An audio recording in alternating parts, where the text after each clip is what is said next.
Bom dia, meninos, tudo bem com vocês? Hoje nós vamos revisar as nossas matérias de educação física e matemática para o simulado de amanhã. Então, vem comigo.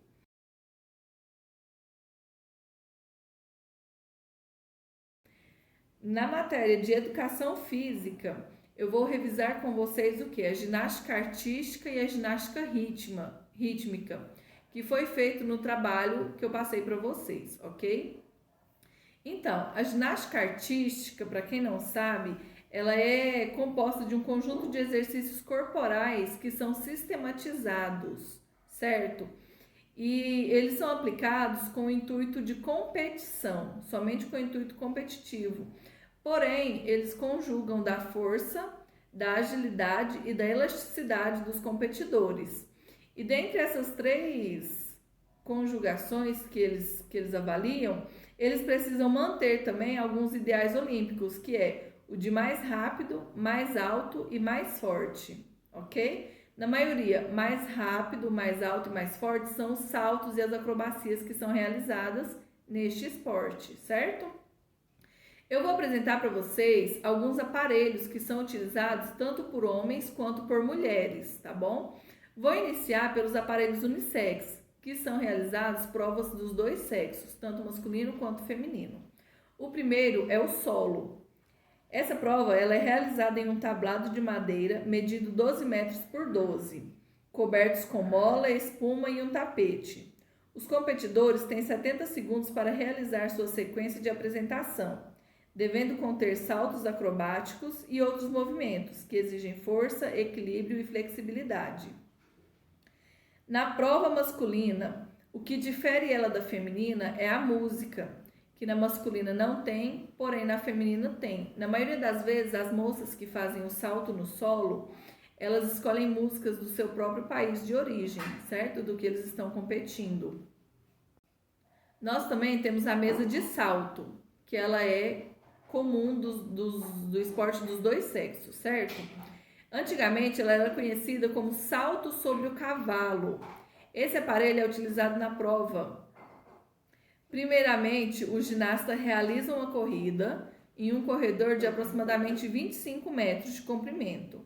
Ao chegar perto da mesa, eles saltam no trampolim de impulsão com dois pés, ou seja, tem um trampolim no solo para eles saltarem, certo?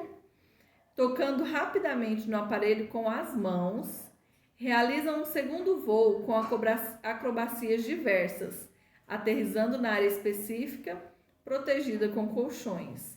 A mesa fica a uma altura de 1,35 m do solo, certo? Agora eu vou apresentar para vocês os aparelhos que são de uso somente masculino, ok? De uso masculino, nós temos o cavalo com arções, as argolas, as barras paralelas e a barra fixa. Vou começar pelo cavalo com arções, ok? Nessa prova, também conhecida como cavalo com alças, os competidores devem realizar diferentes movimentos apoiando-se no equipamento somente com as mãos. O cavalo fica a uma altura de 1,15 m do solo e tem 1,63 m de comprimento e 35 de largura. O espaço entre os dois alções é de aproximadamente 45 centímetros. As argolas ficam a 2,80 m de altura e são fixadas em uma estrutura metálica, medindo 5,5 metros. Nesse aparelho, os atletas devem realizar balanceios, giros e paradas que exigem força e equilíbrio. Agora as barras paralelas.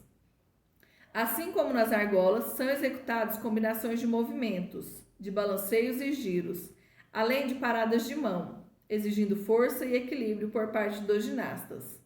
As barras de madeira ou fibra de vidro têm 3,50 m de comprimento e ficam a 2 metros de altura do solo, distantes uma das outras entre 40 e 52 centímetros.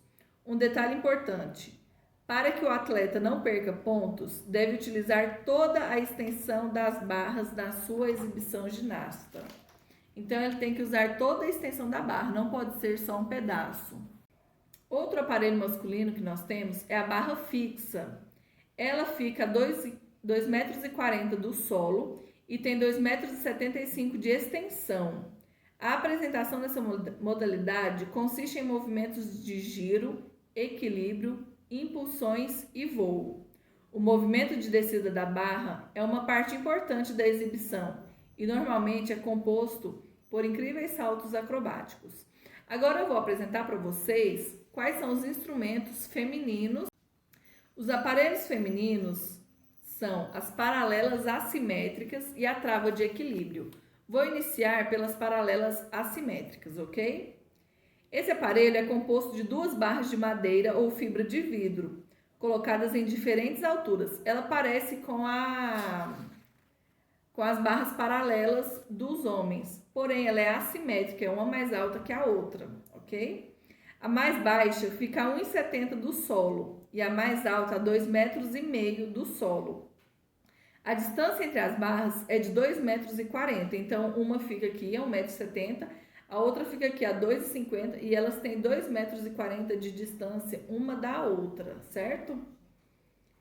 As ginastas realizam movimentos circulares e usam as duas barras alternadamente. Assim como na prova da barra fixa masculina, o movimento de saída é composto de incríveis saltos acrobáticos. Agora eu vou falar para vocês sobre a trava de equilíbrio, ok? Também conhecida como trave, esse aparelho é composto de uma barra revestida por material aderente.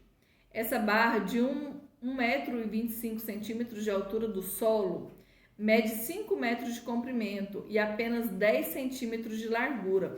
Então ela é bem extensa, porém ela é bem fina. As exibições com ginasta em pé, sentada ou deitada na trave devem conter uma variedade de elementos acrobáticos, como saltos, giros, caminhadas e corridas graciosas, além de movimentos de balanceios. A apresentação deve durar entre 70 e 90 segundos e toda a extensão da trave deve ser utilizada. Agora nós vamos para a ginástica rítmica, certo? Vou falar um pouco dela para vocês também. A ginástica rítmica. Primeira curiosidade sobre ela, é praticada apenas por mulheres, certo? Porém, ela é praticada apenas por mulheres nas Olimpíadas e em competições, mas nada impede de homens também participarem desse tipo de ginástica, certo? Ela é conhecida antigamente como ginástica rítmica desportiva.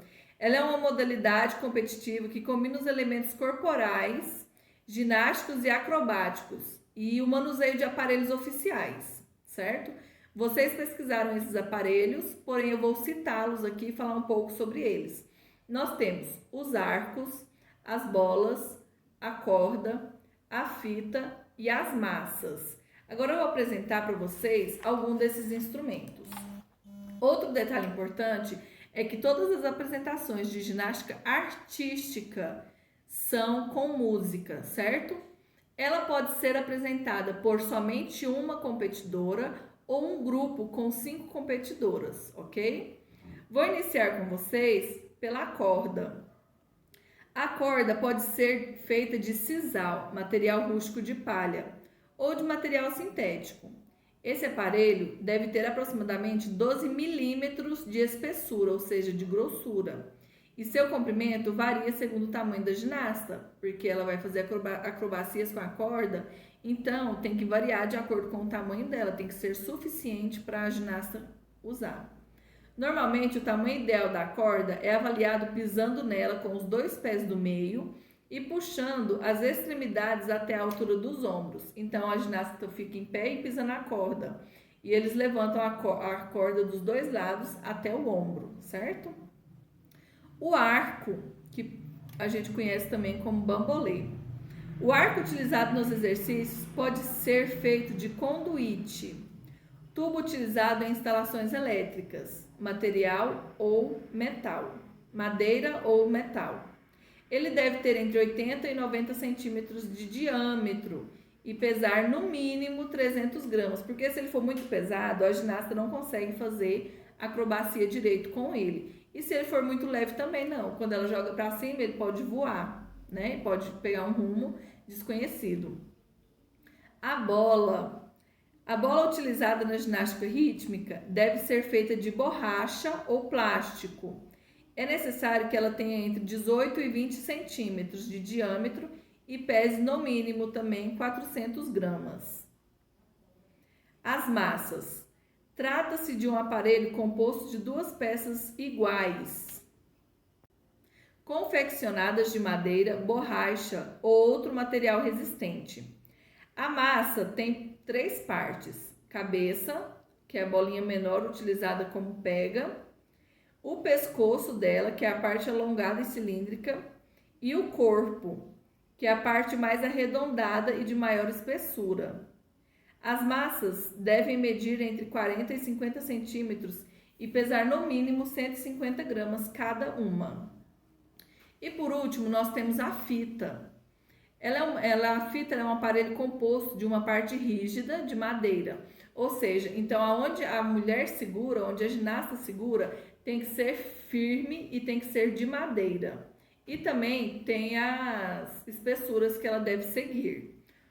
Ela pode ser de plástico também, de bambu, de fibra de vidro ou qualquer outro material resistente, com aproximadamente 50 a 60 centímetros, denominada estilete. A outra parte é flexível, feita de cetim, que é a fita.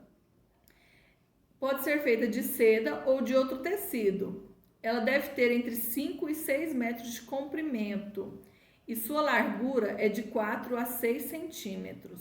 O aparelho todo deve pesar no mínimo 35 gramas, porque elas fazem aquelas acrobacias, girar a fita em volta delas, entendeu? Por isso que tem que ser uma fita leve e agradável de segurar o aparelho também, ok? Então, essa é a nossa revisão de educação física. Espero que vocês estudem. Tudo que eu falei está no trabalho que eu pedi para vocês pesquisarem e também estará no nosso simulado, certinho? Agora, vocês vêm comigo em matemática. Em matemática, eu vou revisar com vocês como? Fazendo algumas continhas, certo? Para vocês lembrarem como que faz. Nesse caso, eu vou montar essa expressão. O que eles estão pedindo? O triplo de menos 15 mais 16. O triplo são quantas vezes? O triplo é 3 vezes mais, certo? Então, se é 3 vezes, eu tenho que colocar o 3 e o pontinho, certo? O triplo de quanto? Menos 15.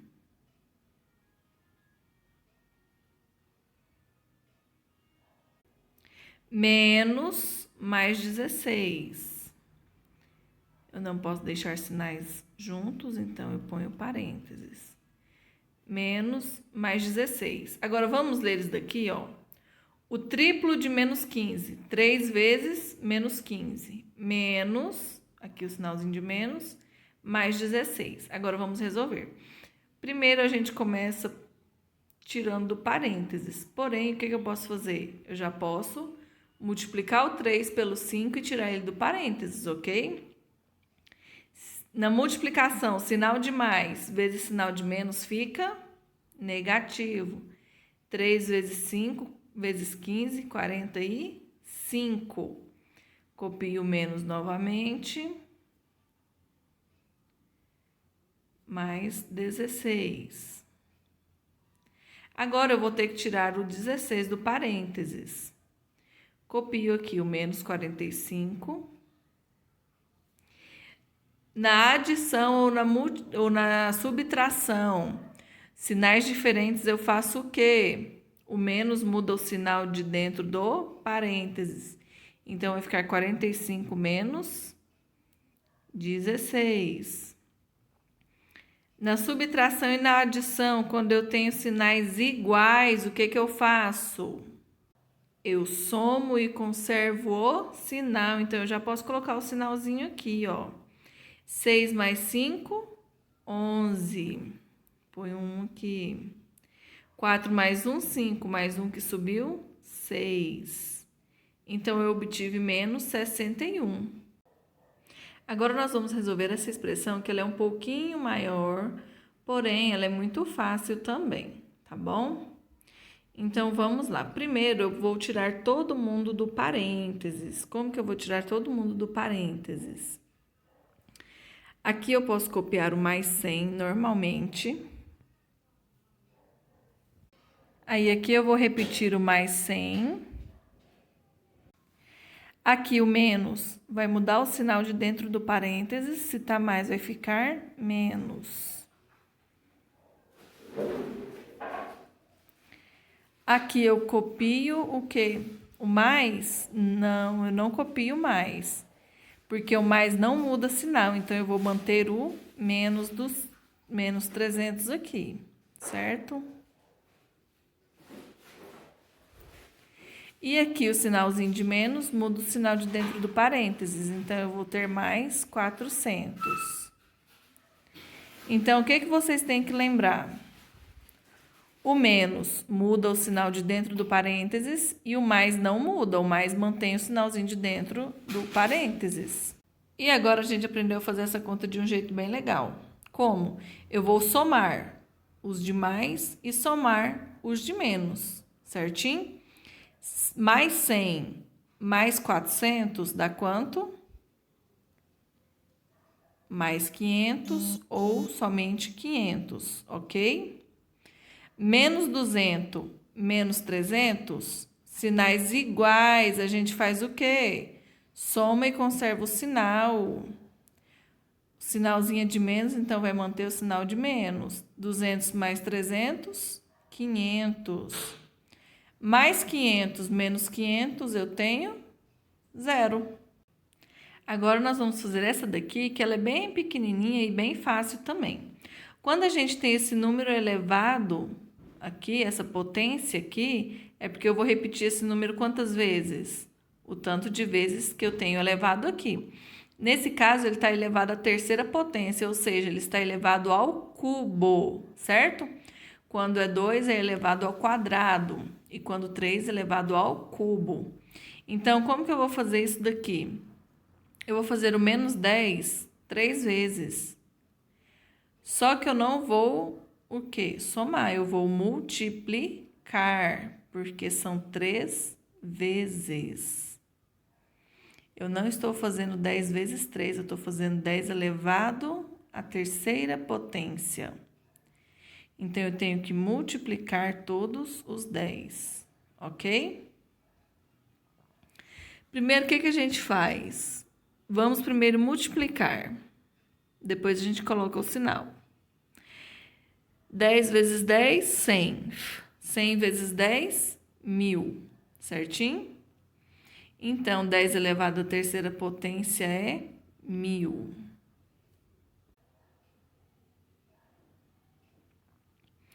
E o sinalzinho de menos? Menos vezes menos vezes menos, menos. Certo? Agora eu vou resolver essa daqui também, que é facílima. Lembrando que na divisão e na multiplicação, o jogo de sinais é o mesmo, certo? Se eu tenho sinais iguais na multiplicação e na divisão, eu vou ter um sinal o quê aqui? Positivo sempre, certo?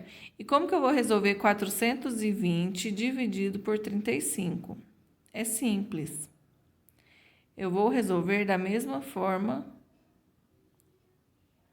que eu faço a continha de divisão.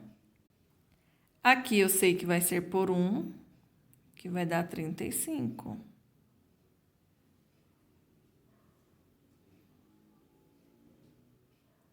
Dois tira 5? 2 não tira 5, então eu vou pedir emprestado.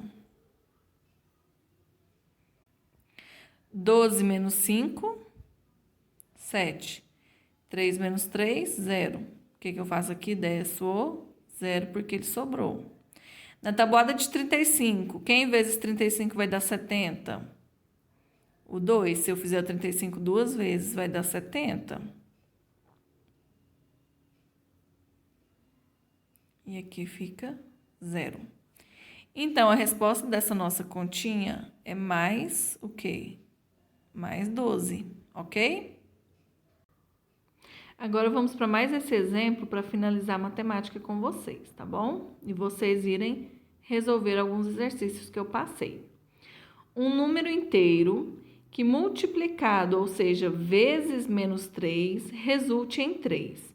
Então, o que eu tenho que ver aí? Que eu não mudei o valor do número. Então, eu vou multiplicar o menos 3 por quanto?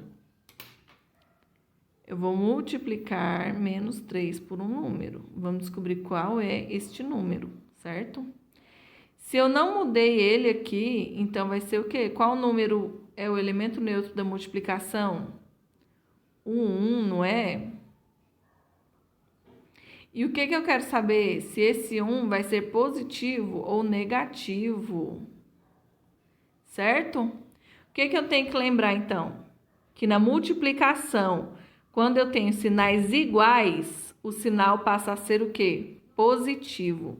Se eu preciso ter sinais iguais para o resultado aqui ser um 3 positivo, eu preciso de ter quem aqui? Menos 1, certo? Então, um número inteiro que multiplicado por menos 3 resulte em 3 é o menos 1.